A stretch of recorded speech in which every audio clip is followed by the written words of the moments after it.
नमस्ते student, BSTC first year और अपना सब्जेक्ट है कला शिक्षा शिक्षण।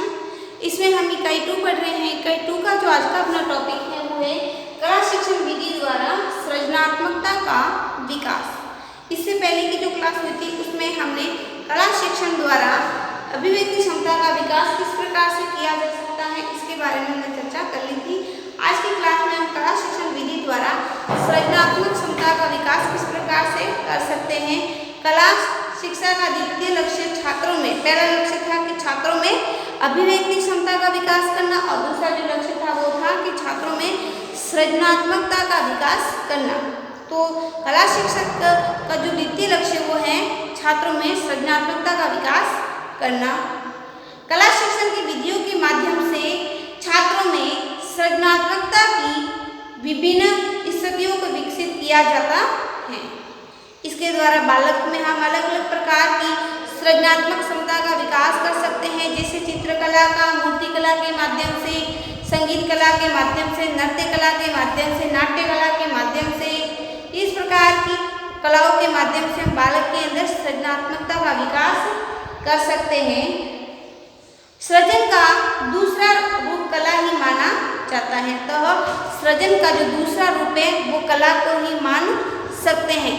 इसलिए कला के द्वारा हम बालक के अंदर अभिव्यक्ति क्षमता का विकास कर सकते हैं, सृजनात्मक क्षमता का विकास कर सकते हैं और इस प्रकार कला का आत्म तत्व सृजन ही होता है कि कला के द्वारा हम किसी न किसी चीज का सृजन कर सकें। प्रत्येक कला प्रत्यक्ष एवं अप्रत्यक्ष रूप से सृजनात्मक कार्यों को संपन्न करती है। प्रत्येक जो कला होगी चाहे वो प्रत्यक्ष रूप से या प्रत्यक्ष रूप से सृजनात्मक कार्यों को संपन्न करती है। अतः विभिन्न कलाओं के माध्यम से सृजनात्मकता के विकास को निम्नलिखित रूप में हम स्पष्ट कर सकते हैं। नंबर 1 पे चित्रकला के माध्यम से सृजनात्मकता का विकास। नंबर 1 पे चित्रकला के माध्यम से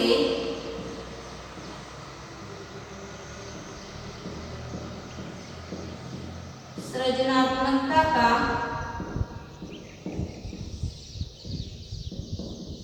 विकास।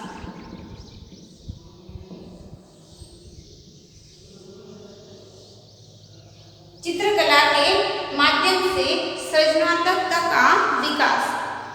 चित्रकला के माध्यम से सृजनात्मकता का विकास होता है। इसके द्वारा बालकों में विभिन्न प्रकार के चित्रों में अपनी रुचि एवं भावनाओं के अनुसार सकारात्मक परिवर्तन किया जाता है, जो कि सृजनात्मकता की श्रेणी में आता है। जैसे एक बालक पेपर फोल्डिंग के का माध्यम से विभिन्न प्रकार के फूलों का निर्माण करता है, उनमें विभिन्न रंगों को भरता है। जैसे हम इसका उदाहरण लिख देते हैं। जैसे एक बालक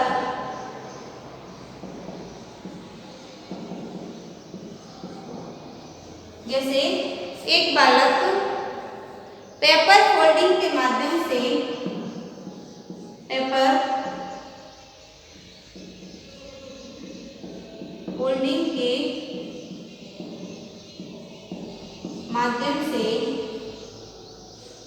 विभिन्न प्रकार के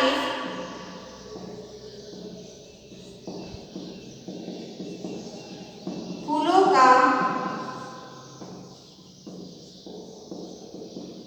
निर्माण करता है।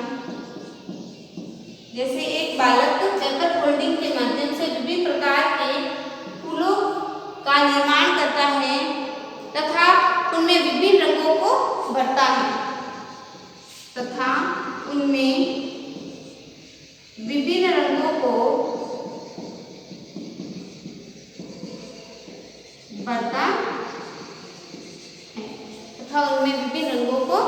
भरता है।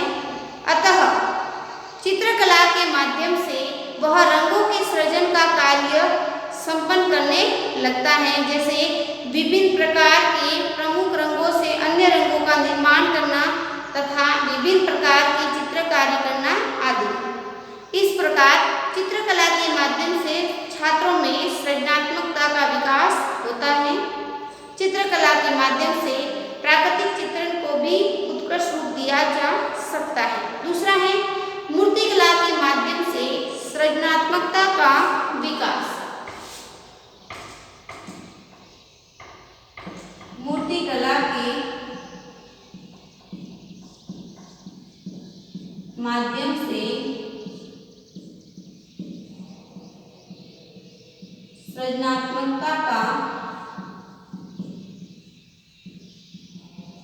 विकास।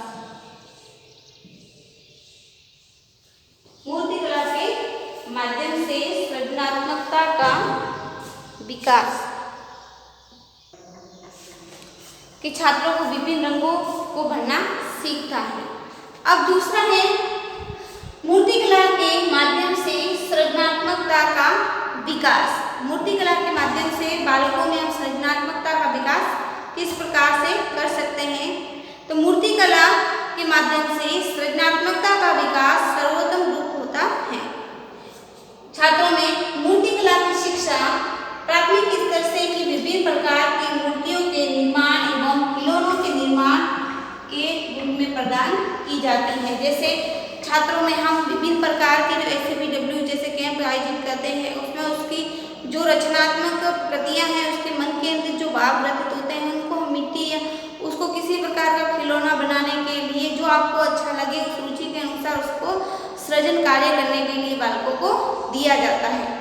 इस प्रकार मूर्तिकला सामान्य रूप से कलाकार की भावनाओं को साकार रूप सृजित करती है। ये जो मूर्तिकला होती है, ये कलाकार होते हैं, उस कलाकारों के मन में किस प्रकार का भाव जागृत हो रहा है, किस प्रकार की भाव शैली जागृत हो रही है, उसके साकार रूप को प्रदान करते हैं। मूर्तियों का संबंध प्राचीन से वर्तमान तक की कला से रहा है। प्राचीन जो पौराणिक मूर्तियां किस प्रकार की है, वर्तमान यानी मूर्तियों का संबंध प्राचीनता से लेकर वर्तमान तक रहा है।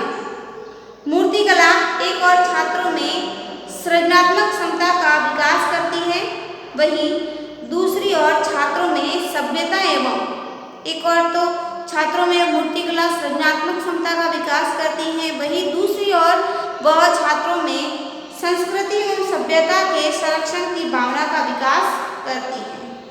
तीसरा है संगीत कला के माध्यम से सृजनात्मकता का विकास। सामान्य रूप से हम देखते हैं कि संगीत के क्षेत्र में विभिन्न प्रकार के रागों एवं संगीतों का स्वरूप देखने को मिलता है। अब राग क्या होते हैं, संगीत क्या होते हैं, ये हम नेक्स्ट अपनी क्लास में उसमें चर्चा कर लेंगे, लेकिन सामान्य रूप से संगीत का संबंध राग लय तालों से देखने को मिलता है।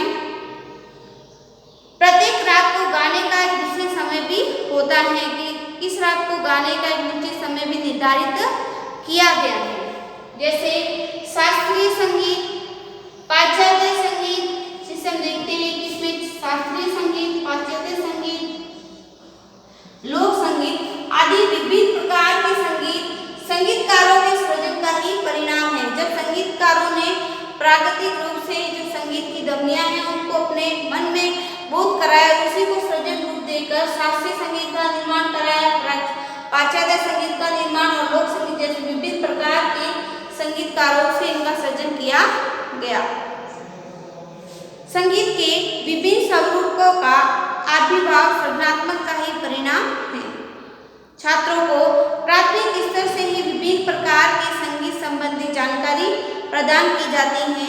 ये संगीत संबंधी जानकारी विभिन्न प्रकार के सांस्कृतिक आयोजन एवं बाल सभा, विद्यालय के अंदर विभिन्न प्रकार के जो सांस्कृतिक आयोजन होते हैं जैसे बाल सभा आदि के माध्यम से प्रदान की जाती है। संगीत कला के माध्यम से जन सामान्य की रुचि एवं मनोदशा के अनुरूप संगीत का सृजन किया जाता है। जिस प्रकार की लोगों की मांग है, लोगों की मनोदशा है, उसी के अनुरूप संगीत की शैली को अपनाते हैं। जैसे वर्तमान समय में कुछ व्यक्तियों को शास्त्रीय संगीत का श्रवण करते हैं तो कुछ व्यक्ति पाश्चात्य संगीत का, यानी वर्तमान समय में कुछ व्यक्ति ऐसे होते हैं जिनको शास्त्रीय संगीत अच्छा लगता है लेकिन बहुत सारी जनरल पीढ़ी ऐसी हैं जिनको पाश्चात्य संगीत में रुचि होती है। नेक्स्ट है नाट्य कला के माध्यम से सृजनात्मकता का विकास। नाट्य कला के माध्यम से भी हम बालक में सृजनात्मकता का विकास कर सकते हैं। जैसे विभिन्न प्रकार की नाट्य कलाओं का मंचन, आजकल नाटक मंचन हम प्राथमिक विद्यालय में प्राथमिक एवं उच्च प्राथमिक स्तर पर ही किया जाता है। इन नाटकों का उद्देश्य छात्रों को नाट्य कला के विभिन्न रूपों से परिचित कराना। नाट्य भी अलग अलग प्रकार के होते हैं, मूक नाट्य, एकाभिनाट्य, मंच नाट्य, जिसमें अलग अलग पात्रों को दर्शाया जाता है। इनका जो उद्देश्य होता है कि छात्रों को नाट्य कला के विविध रूपों से परिचित कराए। विभिन्न नाटकों का उद्देश्य छात्रों को नाट्य कला के देखने के पश्चात बालकों को यह कहते हुए पाया जाता है कि इसमें कौन सी अच्छाइयाँ हैं। जब हम किसी नाटक के दृश्य को देखते हैं तो हम लोगों से ये सुनते हैं कि इस नाटक में कौन कौन सी अच्छाइयाँ हैं तथा कौन कौन से अभिनय संबंधित त्रुटियाँ हैं। इसके बाद स्वयं ही बालक उन त्रुटियों का निराकरण बताते हैं, जिसमें बालकों में सृजनात्मकता की भावना का विकास होता है, क्योंकि उनके सुधारात्मक विचार नाट्य कला में नवीनता का सृजन करते हैं। इस प्रकार नाट्य कला में सहभागिता का प्रदर्शन प्रत्यक्ष एवं अप्रत्यक्ष रूप से छात्रों में सृजनात्मकता का विकास करना है। नेक्स्ट है नृत्य कला द्वारा सृजनात्मकता का विकास। फिफ्थ पॉइंट है नृत्य कला के माध्यम से सृजनात्मकता का विकास। वर्तमान समय में नृत्यों को विभिन्न स्वरूपों में हम देखते हैं, अलग अलग प्रकार के नृत्य आयोजित होते हैं। ये सृजनात्मकता का ही परिणाम है।